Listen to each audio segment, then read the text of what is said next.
नमस्कार. प्रुडंट मीडियाच्या the unspeakable ह्या कार्यक्रमात तुमचो सगळ्यांचो येवकार. पहिल्या एपिसोडान आमी सुसायड ह्या विशयाचेर चर्चा केल्ली. आज सेकंड एपिसोडान आमी चर्चा करतली की सुसायड कशी प्रिवेंट करची. So our today's topic for the second episode is suicide prevention. And we have our panelists here, Dr. Peter Castellino, we have Mr. Pio Fernandez with us, and we have Ms. Donna Norona, who is the Chief Coordinator of the Suicide Prevention Program conducted by Cooch Mental Health Foundation. We also have with us Mr. Sagar Dalvi. Let me begin with asking you, Doctor, suicide prevention, is suicide really preventable? How can we prevent suicide? How do we go about it? That's a small question with a very, very big answer. Yes. There is no clear-cut answer to how we can prevent suicide, but all we know is suicide is a preventable condition. And the reason why there is no clear-cut answer is because the reasons are so diverse. It's multifactorial. We have to approach it from various levels. Like from a very individual level, I think if someone knows that he has a problem, get help. Now from a state level, help should be accessible. From an individual level, he might have discrimination. From a state level or from a community level, discrimination should be avoided. People should be made more aware that mental health problems are there, and it's not something that you cannot seek help with. We need to help people who have alcoholism, who are going through depression, who show all the risk factors. Someone who has a previous suicide attempt, we need to give them that support so that they will not go ahead and do it again. Very often people with a suicide attempt, they're given treatment and they're let free, but they're not actually given that support to continue the kind of help. From a governmental point of view, I think our bridges need to be made more safer. I think today we know that poisons is one of the means, and restriction of access to poisons is very, very important. Today you can just go over the counter and buy what you want. So I think laws have to be put in place to prevent this access to getting whatever substance you want. So it's very important that suicide prevention is handled from various aspects. From the media, I think the media plays a huge role because of copycat suicides. Too much of information about how this person committed suicide, what were the reasons, what was the background, giving so many ideas to a lot more people who are thinking about it. So I think we need to be careful, especially the media when they write about suicide. Too much of information is not really needed. So what I understand is that it is a multi-sector, it should be a collaborative effort by the government, the non-government organizations. Looking at from the financial, what policies we have in place for people who cannot afford, who are financially backward. How do we support them? So it's all over, Yeah. We have our audience who would like to ask a few questions to the panelists. We have with us Advocate Surel Tilve. Advocate Surel Tilve, you have a question? Yes. माझो प्रश्न होता Dalvi sir तुमकां. फोंड्यान आमी पळयता की भरपूर भुरगे हालीं तरणाटे भुरगे आनी शाळेन आनी कॉलेजींनी वचपी भुरगे आत्महत्या खूब करतात आनी तुमी एज्युकेशनल इन्स्टिट्यूशन एक शिक्षणीक संस्था चलयता. अशें तुमकां दिसना की परिक्षेन फेल जालो म्हणून एक भुरगो जेन्ना आत्महत्या करता तेन्ना खंय तरी आमची ही सिस्टम जी आसा, एज्युकेशनल सिस्टम आसा, ती खंय तरी चुकता अशें दिसना? एज्युकेशन सिस्टमान आपले कमी जास्त प्रमाणात तातूंत दोश आसूंक शकता, पुणून ती सिस्टम ती थोपयता आमी पेरंट्स आनी टिचर्स भुरग्यांचेर. We value the worth of your child is on the percentage. कोणें सांगलां अशें की 90 आनी 95% घेतिल्लो भुरगोच हुशार आसता, हो समजूच पयलीं चुकीचो आसा. आनी आज एवेन्यूज इतले अवेलेबल आसा. पयलीं कितें आसतालें की आर्ट्स, कॉमर्स आनी सायन्स. आमची सिस्टम कितें आसताली, मार्क कितले मेळ्ळ्यात ताजे वयल्यान हांव सायन्सीक वता, सेकेंड ऑप्शन इज कॉमर्स, आनी बोणो आसता तो आर्ट्साक वता, असो एक समज आशिल्लो. पूण आज ती गरज ना. You can do anything anywhere, but You need to be good in whatever that you do. म्हणजे आमी भुरग्यांक पळय लेबलींग करता न्ही, हांवें पयलीं सुद्दां सांगलां की लेबलींग मातशें आमी बंद करपाक जाय. The worth of your child is doesn't depend on the percentage that the child scores. हें आमी पेरंट्सांनी पयलीं समजूंक जाय. Nowadays, children in school and colleges, their demands are too many. I suppose if they ask for a mobile and you don't give it to them, they ask for a bike, they won't give it to them. Straight away they say, I will commit suicide, my friend has a mobile, my friend has a bike and I want it.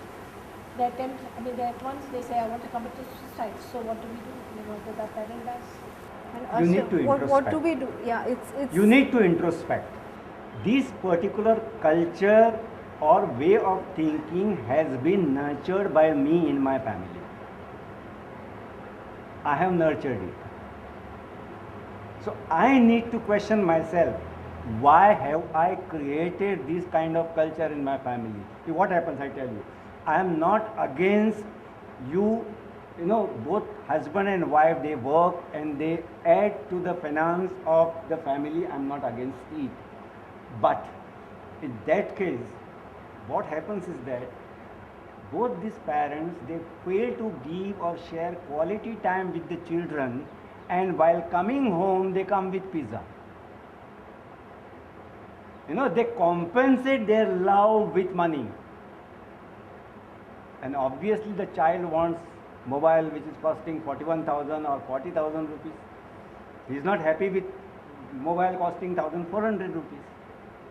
But in this, there's one thing, do we take that person seriously? जरी एक मोबायला खातीर म्हणत किंवा एक बायका खातीर जर ताणें म्हणे हांव जीव दितलो, जाल्यार we should ignore such a thing or we should take it seriously? Yes, I think everyone who talks about suicide, whether we feel they're trying to manipulate us or not, I think we need to take them seriously, because we also know that a lot of suicides in young people are due to impulsive reasons. They're quite impulsive, and people like Sir was mentioning, I think a lot of these children have learned faulty coping mechanisms. They have learned that if I don't get my way, I can say this and I can get my way. So they find it difficult to take a no. So I think they need to realize that in life you don't get everything your way, and we need to learn to compromise, we need to kind of negotiate, and I think they have to learn better coping mechanisms. So from their angle, they need to understand a different way of handling such situations. And I think, yes, from a parental point of view, I think even if both parents are working, I think they need to spend some quality time with their children. Because if they do not do that, there's a gap between the parents, and that gap is only being fulfilled by materialism, or parents today are fulfilling all the materialistic needs of their children. Okay, food, shelter, water, the basic amenities and maybe the luxuries, but not really what they need to live as better human beings. So, but we need to take every case of every person who talks about dying, we need to take it seriously. Yes. There's another aspect that I see here is that, the love for parents is one of the protective factors. As Dr. Hemali shared, the moment she saw that receipt, the moment she saw her mother's face, she stepped back. So that love between parent and a child, that was one of the protective factors. And another protective factors is that life skills, as doctor said, ki they should learn how to cope with things. So, life skills taught to them of how to, do conflict resolution, how to do problem solving. I fully agree with you. So while you are working, your husband is working, at the same time when you imprint on the mind of a child that we care for you, they will reciprocate that care. So no child is born a wrong child. Correct.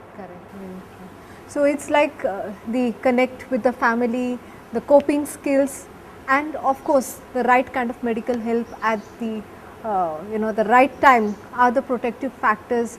And even understanding and recognizing the warning signs and acting on them. Acting on it on When time. you recognize them, you have to act on it. Don't say, oh my God, okay, I'll just pray. Many people just adopt, okay, I'll just pray and things will pass away. No, pray very much. That is a very good support. But also get professional help. You need to handle it both ways. It is not enough to tell your child that, look, I love you. No, it should be expressed in your action and your words.